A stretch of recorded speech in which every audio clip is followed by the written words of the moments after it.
Welcome to Flashpoint Friday, a weekly series where I select one game at random from Flashpoint's archives and give it a try. And maybe, just maybe, the game might actually be spooky.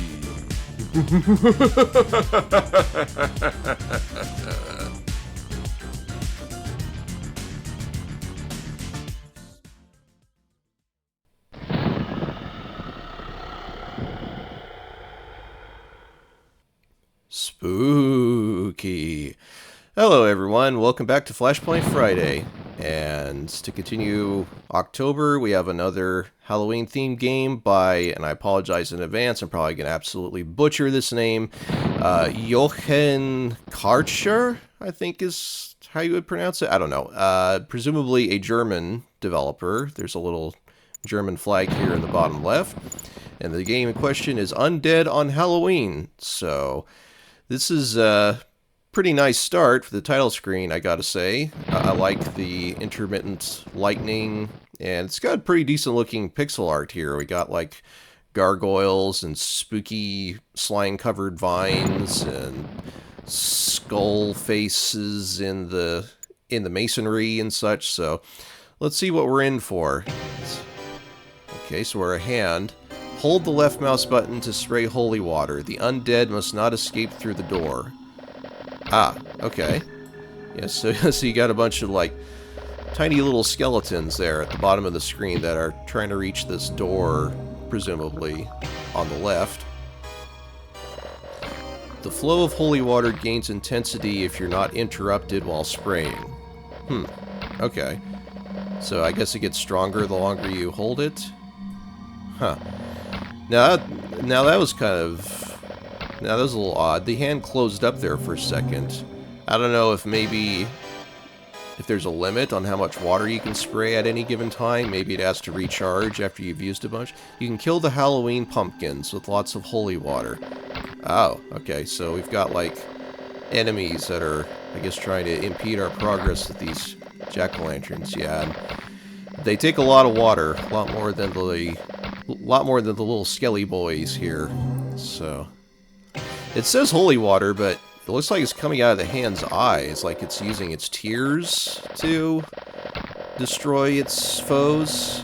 It's a bit of like a Binding of Isaac action. I've actually never played Binding of Isaac, but I know that the player character uses their tears as a weapon. But in any case... yeah, so it looks like the jack-o'-lantern does try to kind of... I don't know if it's actively trying to follow you around, like, all the time, or if it's just randomly moving around. Because it seems like it's moving away right now, so I'll just focus. Because, yeah, it looks like it doesn't matter whether you defeat all the jack-o'-lanterns. It's just the skeletons are your top priority. The jack-o'-lanterns will impede your progress. It looks like as you hit them, the jack-o'-lanterns get smaller to indicate how much damage they've taken. So, oop, yeah, okay. And so when they hit you, your hand closes up and you can't spray water. Yep. So you kind of have to divvy up your attention there between making sure the skeletons don't get to the door and also protecting yourself against the jack-o'-lantern's interference. So... all these little skelly boys, or as folks in my family like to call them, Bony Tonys. I don't know where we came up with that name, and let's see. Yeah, it's sometimes it seems like the hand kind of closes randomly or something. I don't know. Maybe it's because... no.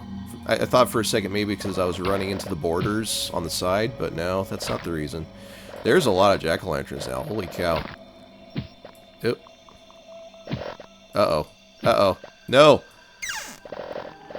Okay, so I guess it does give you a little leeway. It's not an automatic game over if one of them manages to get through. Okay, but you can't have too much more than that. So that was like, what, 3 or 4 or something? So that wasn't too bad. Maybe I'll go ahead and play it again here. So, yeah, I don't know. To me, at least, skeletons... I have never found skeletons scary. I know some people do, but if anything, I find them funny more than anything else. And maybe it's because they're always grinning or something, and I can't really take them seriously because of that or something, you know? But I don't know. Yeah, so I've always found them kind of amusing more than anything else, but that's just me. So yeah, like most arcade games, and this is kind of an arcade style experience at least, the levels start out easy, but they quickly ramp up in difficulty.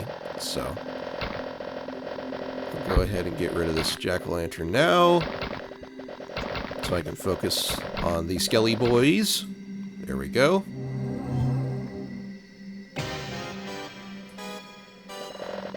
Okay, and there is a counter at the top that shows you how many skeletons are left. Oh, I think I finally put 2 and 2 together. I think when the skeletons are defeated, you see how their skulls fly off? I think it might have been the flying skulls that was causing the hand to close up, like it had gotten stunned by it. So I guess you don't want to get too close to the skeletons if you don't want a flying skull to impede your progress. So, okay. Well, that makes a lot more sense now, because I was trying to wrap my head around it. I was thinking there's no, like, water meter or anything like that to indicate that I'm, like, running out or something that was causing the random, seemingly random hand closings, but I guess that's just because I was getting hit by something. It was just the flying skulls of the defeated skeletons, so... Yep, I was getting a little too greedy there. There we go. I think I might just play until however long this particular session goes. Let's see. And with each level, more and more jack-o'-lanterns show up, making it more difficult. So I don't think there's an overall way to beat the game, so to speak. There's no, like, there's probably no, you know, grand ending or anything like that. You just keep playing until you're overwhelmed. So kind of the main goal for repeated playthroughs would be to beat your high score. So it is a little odd that you have this cheery cartoon hand character in the midst of all this Halloween themed stuff. It's a little odd, but hey, the gameplay is pretty solid for what it is, and you just use the mouse and you move around with the mouse and you left click for the holy water, tears, whatever it is, and that's it. That's all you have to worry about. So it's very simple to learn. But yeah, it does get fairly difficult before too long. Gonna go ahead and get rid of some of these jack-o'-lanterns. No, where do you think you're going?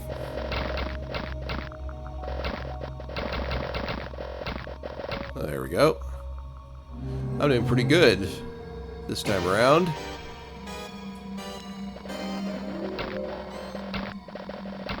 It won't last, though. I'm sure of that. Oh, yep.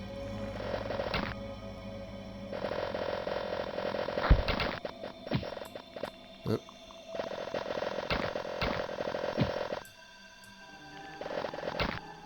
There we go.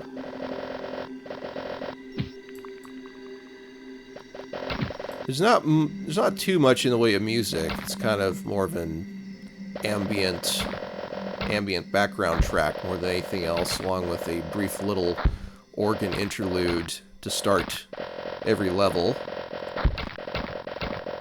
It's just kind of more there to establish a mood, I think, more than anything else. It's not really to draw attention towards itself. It works pretty darn well in that respect.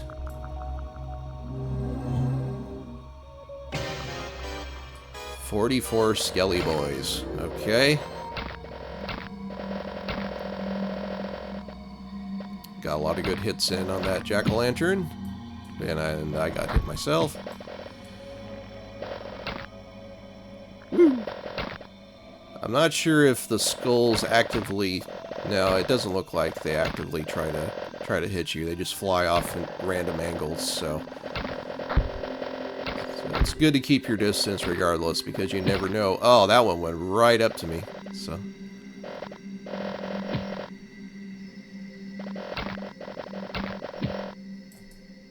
come on. Okay, now the jack-o'-lanterns are being a real problem, because now even when they aren't hitting me directly, they're getting in the way of the water stream. So there's getting to be too many of them. Getting forced more and more into a corner here. Come on. I think this is the end. Yep. Oh well. It was bound to happen. Okay, well, I think I'll call it there. So that is Undead on Halloween. It's a decent enough little arcade defense experience, trying to keep an army of skeletons from reaching a door. So yeah, for what it was, it's not gonna blow anyone's minds, but if you're trying to find some Halloween themed arcade defense action to occupy your time for a little bit, then yeah, go ahead and check this one out. This one was pretty decent. So thank you so much for tuning into this episode of Flashpoint Friday, and take care, everyone.